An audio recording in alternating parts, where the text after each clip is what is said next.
What's going on, everybody? Hope you're all having a fantastic day today. Now, ladies and gentlemen, I saw a post the other day from Charlie Intel, which honestly really disgusted me. Now, again, we all know the state that Black Ops 6 is in. Not, the game itself when it comes to the gameplay, but things like the netcode, servers, anti-cheat, so on and so forth. We all know how much money Activision, has in their pockets, especially since they just got bought out by Microsoft.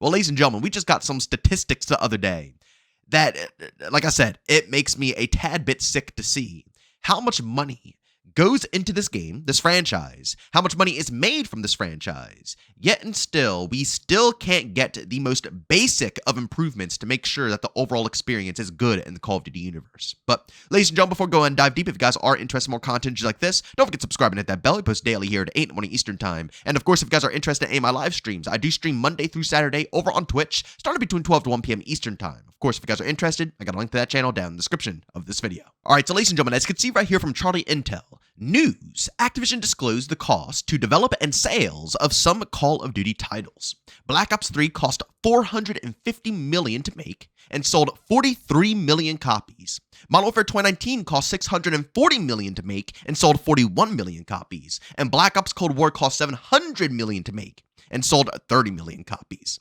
Now, I know a lot of people are going to come here and say, oh, the game is dead, it's dying. Where I will agree, it looks like from, the numbers here, it's kind of on a decline.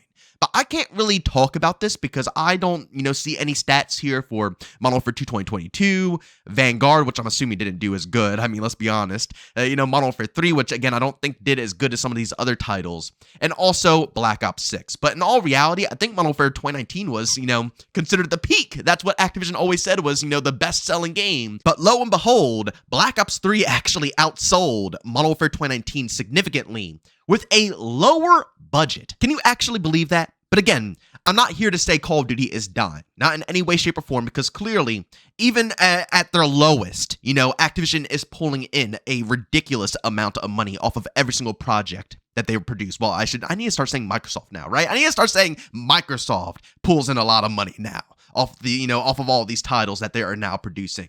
That is a fact. But what I notice off of these numbers is the fact that a game that cost less also sold more, was able to get more income from their audience. And also during that time frame of Black Ops 3, the netcode was nice and crispy. The anti-cheat was actually very solid for a lot of individuals.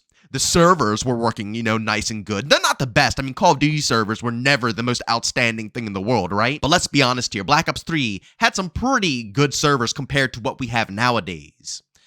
All of these things were better on a game that had a lower budget than what we have nowadays. That right there is what sickens me about these stats, about these statistics. Current day with Black Ops 6, we have some of the worst performing servers I've ever witnessed in Call of Duty history. Yet they probably have a ridiculous budget for these games. I mean, Black Ops Cold War had $700 million. I can only imagine the budget of Black Ops 6. Now, again, I'm assuming this budget consists of a lot of different things, like, hiring the developers and, making sure the game is, all so on and so forth. There's a lot of different things, including advertising. But you're telling me that they can't, out of that massive fat budget, put a little bit aside just to make sure that they have a functioning, working anti-cheat. You're telling me out of this budget of millions and hundreds and millions of dollars, you're telling me they can't upgrade the servers. And let's not forget they're making billions off of the sales. Yes, they are reinvesting that money into making the next Call of Duty game, but they are making billions off of this franchise. And you're telling me they can't put a tiny bit aside to make sure that we as a community, the people who are giving them this money, we can't have a working, fun environment? That just seems so backwards to me. Here's another post from Charlie Intel. Activision reportedly was offering some streamers $400,000 to stream Call of Duty Modern Warfare 2019 for 50 hours. I'm not hating on anybody's grind. Get that back. Getting $400,000 for streaming a game for 50 hours? Are you kidding me? That's an outstanding income. You're basically set for the whole year for playing, a few days of Modern Warfare 2019? Now, I will say, that probably was a very stressful few days because that game is just a nightmare. fair at some points, but shoot, I think anybody here would gladly grind out Modern Warfare 2019 for 50 hours if it meant that they would get $400,000. That is just insane to me.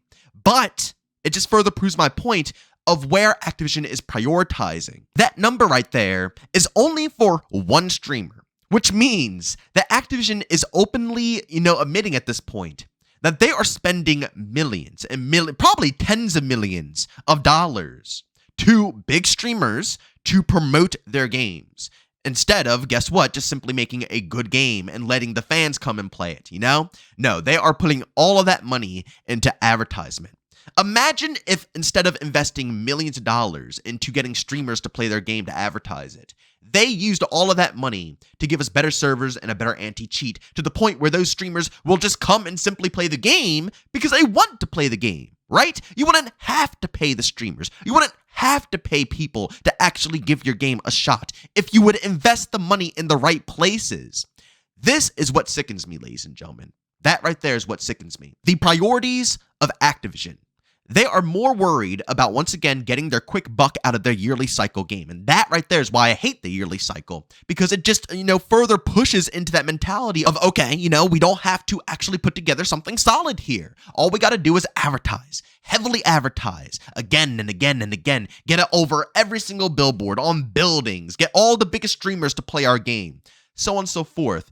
That is where Activision prioritizes their massive budget, or I need to say Microsoft as well now. But again, I can't just say Microsoft because this has been happening for years now, even before Microsoft was introduced into the picture. This right here is something that Activision has been doing for ages. Shoot, it's not even just Activision. It's pretty much every big publisher you can think of. EA, Ubisoft, for example, with X-Defiant, the game that you're watching right here in front of your eyes. This game could have benefited tremendously from the developers putting money into having more developers to produce more content to get things out quicker.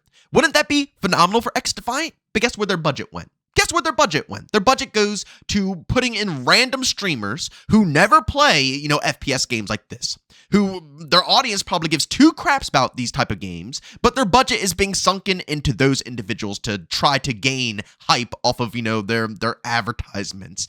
Forget that noise. Put the money where it counts. Those developers working on this game could have benefited significantly off of a much bigger team. I've heard so many rumors behind the scenes as well that they didn't even get help from other development teams working under the Ubisoft umbrella. Basically, every development team left them out to dry, and they had to basically fend for themselves to try to push this game into a functioning spot with the amount of people that they had. This right here is something that every publisher does. And it's one of the main reasons why me personally, I feel like indie games, maybe not now, maybe not in the next year or the year after that, it might take 10 years to see this actually happen. But I guarantee you this, mark my words, I guarantee you this, that indie games are going to shine more than ever because AAA products are just going to become too lifeless, bare bone. Not talking about all of them. There's still going to be AAA projects that are put out that are really solid. You know what I'm saying? There's always going to be those games. But the mass majority of them are going down the path of, okay, all you got to do is just heavily advertise. I mean, look at Battlefield 2042 for an example. That trailer got the whole community to pre-order the game. And it was one of the most busted experiences, one of the most busted games I have ever witnessed in my whole life. Okay? And all they had to do was make a good banging trailer. That is the time that we live in, ladies and gentlemen. That is what these, publishers are planning to do. And to go ahead and summarize this video here, to bring everything to full circle, Activision needs to put some of this money into the functionality of the game. It is ridiculous to me personally that they will put hundreds of millions of dollars. Like you saw there, the numbers for Black Ops Cold War, $700 million to produce Black Ops Cold War. And you guys saw how that game ran on launch. Black Ops Cold War was a disaster on launch. It had no content. It was bugged to death. Although I think it wasn't the worst Call of Duty game in the world compared to, the past 5 games. I still think Modern Warfare 3 2023 and Black Ops Cold War are probably the most solid titles. Black Ops 6 is, I'm still thinking about it because the maps are so awful. But I think Black Ops Cold War and Modern Warfare 3 out of these past recent, this new era of Call of Duty were probably the better ones. But in the beginning of Black Ops Cold War, it was a disaster. Yet it had $700 million for development? How does a game like Black Ops 3 Black Ops 3, with $450 million to make, have a better performance at launch, and sell more copies than a game like Black Ops Cold War, which had $700 million to make and only sold 30 million copies.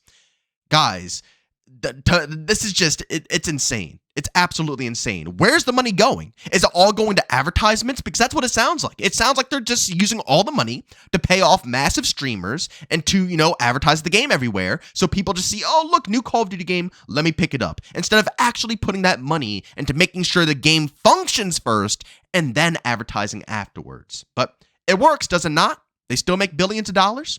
They're still racking in a ton of cash. So at the end of the day, I guess technically they don't have to worry about the servers, the anti-cheat, all of the above.